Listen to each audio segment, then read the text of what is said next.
দিগন্তবেলার পক্ষ থেকে আপনাকে শুভ নববর্ষ। শুভ নববর্ষ। আপনি কি মঙ্গল শোভাযাত্রায় অংশগ্রহণ করেছিলেন? না। অংশগ্রহণ করতে পারেন না। বৈষম্য বিরোধী মেলার মাঠটা ঘুরে? হ্যাঁ, মেলার মাঠটা ঘুরে দেখছেন, কেমন লেগেছে? খুবই ভালো লাগছে। আগের তুলনায় কিছু পরিবর্তন বা কোনো নতুন অভিজ্ঞতা? হ্যাঁ, মোটামুটি সবাই হচ্ছে একটু বেশি উল্লাসে আছে এবার। গতবারের তুলনায় এবার একটু বেশি ভালো লাগছে। বিশ্বের কাছে আপনি আপনার দেশটাকে কিভাবে তুলে ধরছেন? আমাদের কালচার দিয়ে, সংস্কৃতি দিয়ে আমরা এটাকে আরও আপডেট করে, যেটাকে আমরা হচ্ছে সবার মধ্যে এটাকে প্রচার করে বিশ্বের বিভিন্ন দেশে এটাকে প্রচারের মাধ্যমে, বাংলা সংস্কৃতিকে প্রকাশের মাধ্যমে আমরা এটাকে তুলে ধরতে পারি। আপনি কি সংস্কৃতি পছন্দ করেন? অবশ্যই। এসো হে বৈশাখ এসো এসো গানটা কি শোনা হয়েছে? হ্যাঁ, দু অবশ্যই। লাইন কি গাইতে পারবেন?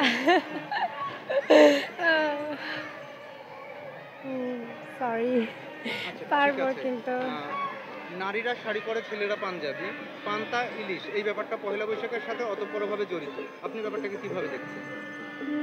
এটা অবশ্যই বাঙালির একটা কালচার, সংস্কৃতি।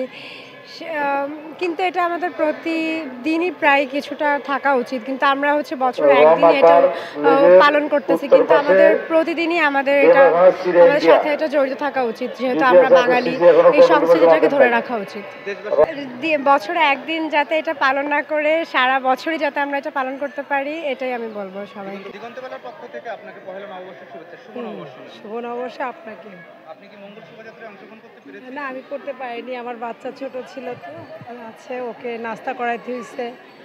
এমনকি ওকে যখন আমি সকালে যখন পান্তা ইলিশ খাওয়াচ্ছি তখন বলছি তাড়াতাড়ি খেয়ে না, না কিন্তু হাসু ভূত আসবে। ওকে তখন মঙ্গল শোভাযাত্রা টিভিতে যেটা দেখাইছে ওটা ওকে দেখাইছি, ও খুব ভয় পেয়েছে এবং ওটাই বলছি, মাম্মা তুমি যদি খেতে দেরি করো হাসু ভূত আসবে।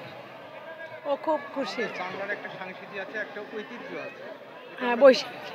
এই সাংস্কৃতিক ঐতিহ্য এবং ঐক্যটাকে কিভাবে বিশ্বের দরবারে তুলে ধরতে পারে?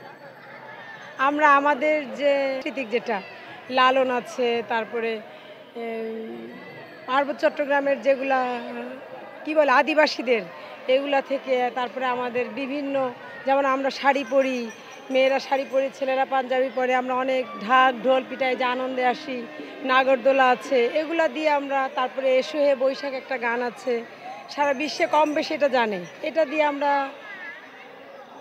আরও যে যেমন পান্তা ইলিশের ছবি দিয়ে এটা আমরা অনেক উপভোগ করি। আপনারা পান্তা ইলিশ খেয়েই মেলায় হ্যাঁ, এসেছেন। অবশ্যই, এটা মিস করি না ভাই। এই 36শে জুলাইয়ের পরে যে আপনারা মেলায় এসেছেন, কোনো পরিবর্তন পাচ্ছেন? হ্যাঁ, অবশ্যই।